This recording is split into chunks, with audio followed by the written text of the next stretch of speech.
Brigadier General John Teichert, former command pilot, more than 2,000 hours in the U.S. Air Force's finest machinery. Also the former Assistant Deputy Undersecretary of the Air Force, former U.S. Ambassador to Denmark, Carla, now Vice Chair, Energy and Environment at America First Policy Institute. General, stand by 1 second. Ambassador, I think one of the most underreported stories of today is the Secret Service disrupting this, what they call a foreign cell phone system that has been built here, capable of sending 30 million text messages. We have some videos from the Secret Service, 100,000 cell phones built around the United Nations to basically black out the network of all the cell carriers. Almost certainly state-sponsored. That would sort of lead to Russia. Between that, drones in Denmark, flying over NATO airspace, what would stop Vladimir Putin and the Russians from this kind of activity? Well, I think President Trump and his strong stance, how he spoke today is that's a new voice from President Trump, right? Why should Putin take him seriously when we've kept hearing threats that weren't followed through? I don't think it's like that. I think President Trump has tried to work diplomacy, right? We want diplomacy to work, but he's also talking to Europe, to the European nations, the EU, and saying, look, we need to do 100% tariffs on China and India. If we do it together, the war will end tomorrow. The reason is because China and India, but China's funding the war, and they're both buying Russian energy, huge customers of Russia. No, it's a fair point. And if the U.S. does all this and the Europeans do not, then sort of what is the point? I don't have sourcing on this, but as I see it, I think change in tone may have come because of the cell phone plot that was uncovered that would certainly annoy President Trump. General, wrote this down from a source earlier today who said to me, we don't need to do air policing anymore. We need to start doing air defense in Eastern Europe. What are the differences? What does it mean? What are the risks? Leland, I think you said it earlier that credibility is everything, and credibility requires follow-through. And whether that follow-through is economic or whether that follow-through is that NATO's sovereignty must not be breached, and we're not playing defense, we're saying every inch of NATO territory is going to be defended, and that means that if you infringe on our territory, then there will be lethal consequences like we saw in Turkey in 2015. Okay, so take me just through what's happening right now, because we've seen the drones. We saw the drones fly through Poland. We saw Russian jets fly over Estonia for 12 minutes.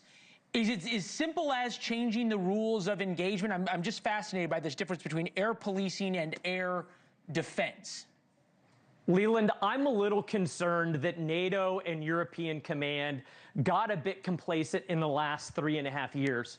And I know that because we've seen those multiple infringements on the sovereignty of airspace of NATO, and we weren't either in a posture to do something about it, or we weren't willing to do something about it. And now the European Command and NATO has stood up a new operation, which should have been there all along, which is there to make sure there is an integrated layered defense so that we have capability to act, but we also need the rules of engagement and the will to act. And really, we're going to be tested soon by the Russians to see if we have the will to act and the capability to do so as well. Well, capability, at least in terms of shooting down fighter jets, I think we have. Whether we could shoot down 800 drones the Russians threw at us, we don't know. But I see the ambassador nodding along here. And this is the question, right? Are the Danes, for example, where you know well, would they be willing to shoot down drones? Would Estonia be willing to shoot down a Russian MiG? Well, I've been to the Estonian air policing, and there have been Russian incursions over the years. This isn't new. So I think you're right that there's been a new will, right, to defend the NATO airspace. Russia's been kind of playing cat and mouse with NATO for a long time. They've come into our own airspace. We haven't shot them down. So I think that... Well, there's a difference between flying over territory and flying into an air defense identification zone off of Alaska. I mean, I think the question is, at some point, someone has to give the order, right? The next time a Russian jet crosses the border, it gets shot down. Are we at that point? Well, I think that's going to be up to President Trump. I think he is going to be the ultimate decider. But as far as Denmark or Norway with those drones at their airports. I think they should have shot those drones down. Now, the Danish prime minister said she didn't want to endanger the people at the airport, so they didn't shoot them down. We are all NATO allies. We have to get our arms around the fact that drones are the new warfare, and we have to have defenses, and they need to be at airports and at secure locations so that, especially bases, the drones are flying around our bases, and we're not shooting them down. That's the video of the drone going over. General, that brings up an important point. My sources tell me that the Russians have learned so much over the past few years that if they wanted to, they could at least, in the beginning phases, overwhelm U.S. and NATO air defenses, because they could fly 800, 900, 1,000 of the cheap drones rather than 5, 10, 20 high-end fighter jets that would be shot down.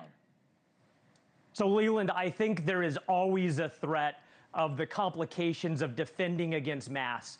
We've seen that we do have capability to do that alongside of the Israelis against Iran. Eastern Europe is a different story. But I do think that in the very near term, that could be a gambit that Putin might be willing to take.